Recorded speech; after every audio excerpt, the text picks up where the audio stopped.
Oke, assalamualaikum warahmatullahi wabarakatuh. Kembali lagi dengan saya Toib Sukses di sini, dan sekarang saya akan nelpon seorang teman yang ada di Tasikmalaya. Dia adalah teman kuliah yang katanya mau cerita-cerita panjang lebar, dan kita pengen tahu ceritanya gimana. Dan sebetulnya kita kangen juga. Udah lama nggak ketemu. Ketemu terakhir itu waktu masih zaman kuliah. Nah, sampai sekarang belum ketemu lagi, dan eh, kita akan coba video call ya, kayak gimana.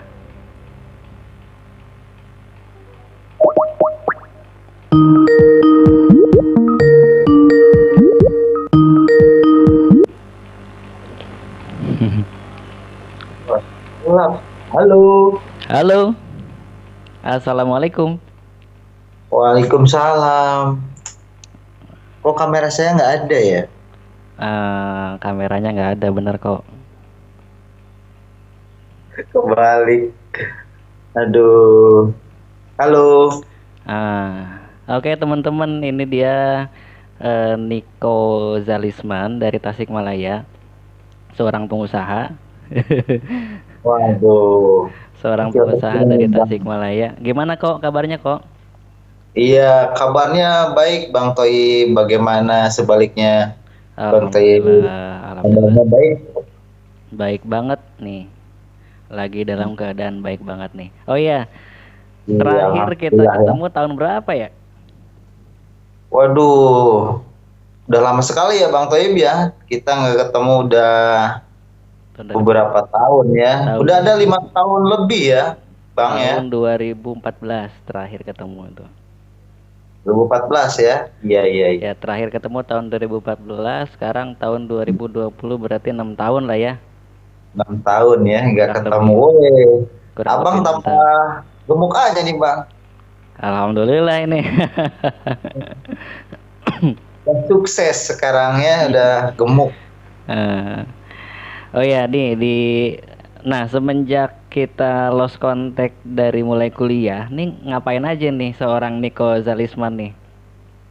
Oh iya, kebetulan waktu itu waktu habis kuliah karena inginnya di bidang ekonomi ya, kita kuliahnya bidang ekonomi ya bang ya. Mm-mm. Jadi tidak ada salahnya waktu itu aku berpikir untuk membuka usaha bang gitu. Hmm. Iya. Buka usahanya di bidang? Di bidang jasa bang. Mm-mm. Ya, ya, ya, ya, ya, oke, oke, oke. Nah, terus gimana, gimana? Seru nih kayaknya nih. Ya waktu mencoba sih ada ketakutan gagal ya bang ya, karena Hmm. memang setiap orang itu manusiawi ya, Iya, kalau iya, usaha gagal bang. tuh. Setelah dicoba ya alhamdulillah bang, ternyata ketakutan itu sekedar ketakutan gitu. Dan Ya udah break even point bang, udah 10 kali lipat mungkin ya break even pointnya. woi, berarti itu bukan bukan break even lagi, itu udah surplus lah ya. Udah surplusnya 10 kali lipat nih dari BEP-nya nih. Wah, sukses deh ya. Alhamdulillah nih. Kalau saya, ini kan tadi ya teman-teman, ceritanya Bang Niko Zalisman ini semenjak kita lost contact dari kampus, beliau nih buka usaha masih di Tasik ya, Bang ya, kok ya. Masih di Tasik bang. Masih di Tasikmalaya. Nah, kalau saya hijrah ke Jakarta nih. Oh Bedanya iya, Jakarta ya bang ya. bedanya kalau Niko ini dia bikin usaha, kalau saya kerja. Ya sama Bedanya aja lah Bang ya. bedanya di Heeh. sana. Nah, cuman masalahnya nih, sekarang ini di daerah Jakarta dan kota-kota besar lainnya ini sedang dalam keadaan berduka nih. Iya nih Bang, Baik, berduka kita semua Bang. duka corona sebenarnya. Iya Bang, Nah, terkena kal- imbas ya Bang. kalau saya sendiri kena imbasnya gimana ya? Jadi kemana-mana susah. Sekarang ini kan di lockdown ya di sini. Kemana-mana susah, harus pakai masker, dan ketemu sama tetangga pun sulit. Sekarang nih Iya. bener-bener dibatasi.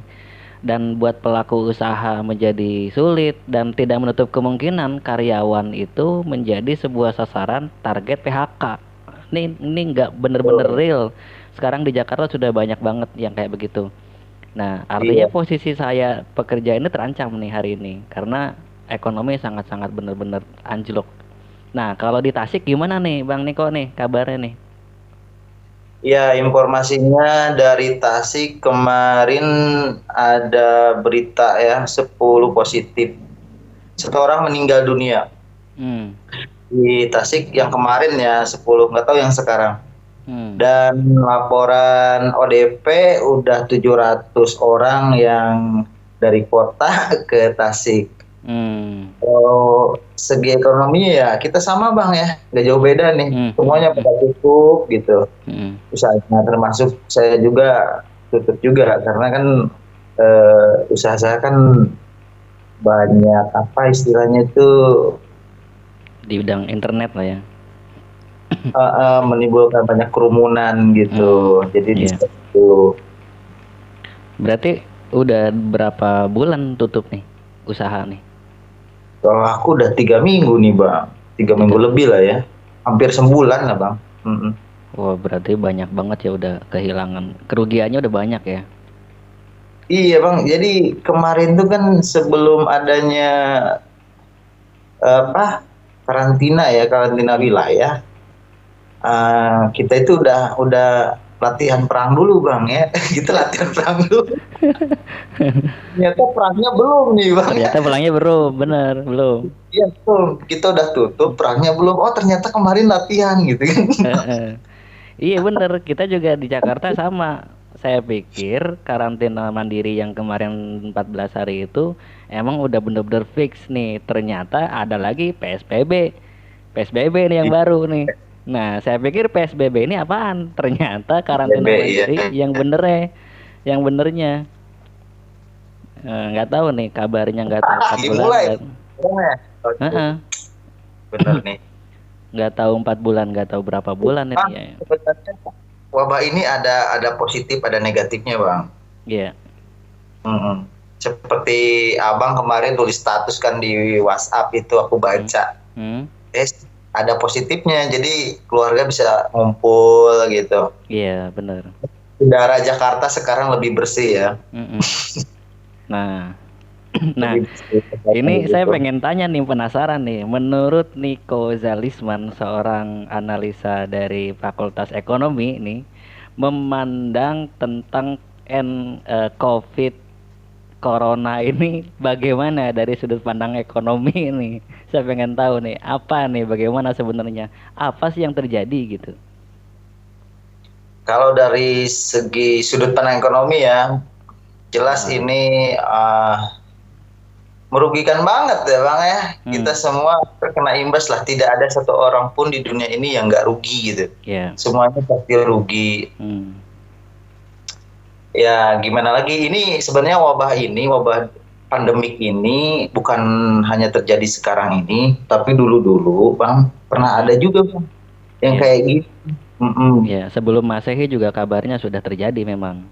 Iya ada. Tapi yang ini mungkin lebih kerasa soalnya kita kan populasi semakin meningkat ya. Hmm. Negara-negara semakin banyak, Hmm. jadi terasa banget nih. Hmm. Terasa banget corona itu di bidang ekonomi ya semuanya anjlok Bang ya. Usaha-usaha pada tutup, yang di kota pun katanya pada mudik kan nggak bisa usaha tuh Bang. Hmm. Jadi kalau membalikan lagi ekonomi memang agak sulit Bang. Hmm. Apalagi gitu. Hmm. Kita harus mulai dari awal lagi kayaknya nanti kalau udah ini wabah beres ini awalan lagi kita. Betul. Betul. Kan kita punya pelanggan juga ya yang namanya usaha kan punya pelanggan. Nanti kita Iya. dari nol mungkin sih gitu. Hmm. Nah, kalau menurut Bang Niko nih ya, sebenarnya yang terjadi di Indonesia ini tentang corona, semenakutkan itukah satu virus corona ini, atau memang ada sudut pandang politik lainnya? Kok sampai menyeramkan gitu, yang terdengar di media-media tuh kok menyeramkan banget. Nah, dari Bang Niko nih kayak gimana nih sebenarnya nih kira-kira sudut pandangnya nih? Kalau dari sudut pandang aku ya, ya aku juga takut loh Bang ya, karena manusia ya, takut sama wabah ini. Mm-mm. Tapi di sisi lain ya kita juga harus berusaha survival Bang. Iya. Kita harus survival dalam keadaan seperti ini. Hmm, betul. Jadi aku juga memaklumi Bang, banyak kemarin yang diundang ke ILC kan. Mm-mm. Sempat apa istilahnya sempat nggak mau dibubarin pada waktu Satpol PP membubarkan usaha Mm. mereka. Mm. Sampai itu kan viral tuh Bang. Iya, iya, iya. Ditanya sama ILC. Mm. Ya aku juga kasihan sebenarnya Bang. Kalau Mm. mereka nggak jualan, mereka nggak hidup Bang. Iya, benar. Gitu. Kalau di sisi lain harus diam di rumah. Mm-mm. Sedangkan kalau diam di rumah nggak ada penghasilan Nggak ada Bang. Gitu. penghasilan. Iya. Apalagi lockdownnya ini berbulan-bulan ya. Kita belum belum tahu nih sampai kapan, masih belum tahu Bang Iya, kita. betul. Kemarin ada informasi kalau anggaran bantuan dari pemerintah ini untuk 4 bulan. Berarti artinya dari mulai pertama start PSBB itu kemarin kan ya, dari pertama hari kemarin itu wacana pemerintah ini kurang lebih 4 bulan nih. Nah, sekarang baru berjalan 2 Iya. hari nih. Udah berjalan sebulan gitu ya. Enggak, baru 2 hari. PSBB-nya baru Oh, 2 baru hari. dua hari. Oh iya PSBB baru dua hari Baru 2 benar-benar. hari. Sementara Oh, anggaran pembiayaannya itu untuk 4 bulan. Berarti kan pemerintah sudah mewacanakan PSBB ini 4 iya. bulan kurang lebih nih.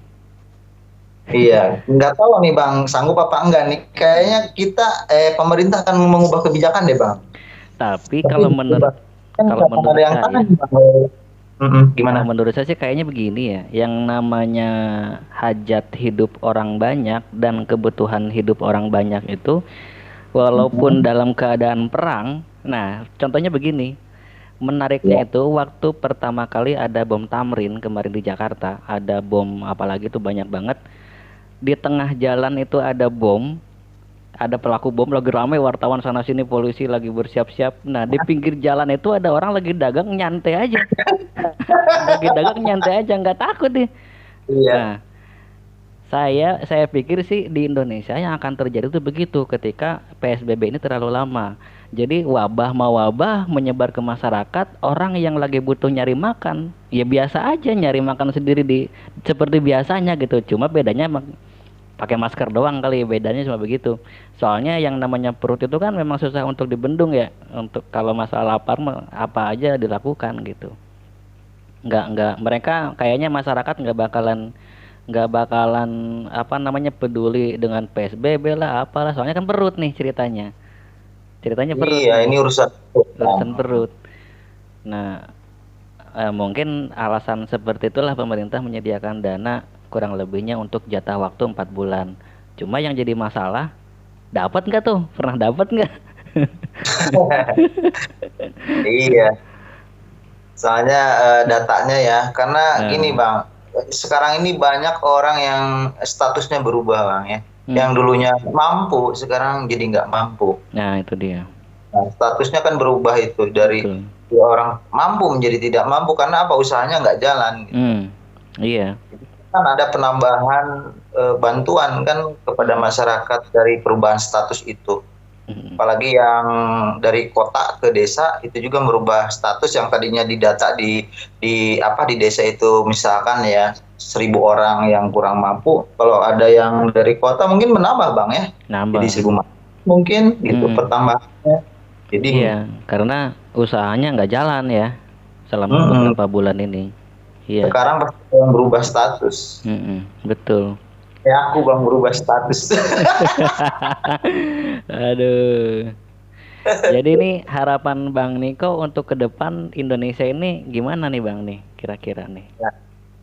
Harapannya tetap bersemangat ya buat saudara sebangsa setanah air. Hmm, Jangan lupa berdoa, mudah-mudahan pandemi corona ini segera selesai. Amin. Ini adalah bagian dari Tuhan untuk kita, di Amin. mana sebelumnya kita kurang berkumpul dengan Hmm, keluarga, sekarang berkumpul. betul. Ya, yang biasanya ninggalin rumah, sekarang tetap ada di rumah. Hmm, Ya, jadi ya harus banyak berdoa lah Bang ya. hmm, Di dalam keadaan situasi seperti ini maksudnya. hmm, hmm. Banyak berdoa aja. Iya, Karena kita nggak tahu Bang, ini wabahnya sampai kapan kita semua nggak tahu. nggak ada yang paham ya. Kita mm, Betul. Oke, itu dia perbincangan menarik dari antara saya dan juga Bang Niko Zalisman dari Tasikmalaya, yang mana beliau telah memaparkan ceritanya di Tasik bagaimana dan di Jakartanya bagaimana, dan kita compare bagaimana situasi di kampung halaman kita masing-masing, dan ternyata banyak banget perbedaan antara di sini dan di Tasikmalaya. Dan mungkin akhir kata nih, terima kasih banget buat Bang Niko Zalisman yang sudah mau mampir di channel saya. Dan ceritanya mungkin kayak saya juga ada di channel Bang Niko nih sekarang nih. Apa Bang, nama channelnya apa sih? kelas kakap TV Bang. Kelas Kakap TV ya. Oke. Dan, Oke, terima kasih nih perjumpaannya buat Bang Niko Zalisman dari Tasikmalaya. Terima kasih, thank you banget. ya, Semoga ketemu nanti di kampung halaman ya. siap, siap. Oke, terima Mm-mm. kasih Bang Niko. Assalamualaikum warahmatullahi wabarakatuh. Waalaikumsalam warahmatullahi wabarakatuh. Oke, teman-teman, itu dia eh apa namanya? Ya, lumayan lah sedikit informasi buat teman-teman, dan apa namanya? Menumbuhkan rasa kangen ya antara teman lama yang sudah nggak berkomunikasi lagi selama 6 tahun kurang lebih. Karena terakhir komunikasi kita itu waktu pas lagi masa-masa kuliah, dan sekarang udah nggak komunikasi lagi, udah nggak tahu berapa berapa lama. Dari iya tuh udah kurang lebih 6 tahun sampai 7 tahun, dan baru ketemu lagi tadi di video call. Oke, itu saja. Terima kasih sudah nonton channel ini. Terima kasih. Assalamualaikum warahmatullahi wabarakatuh.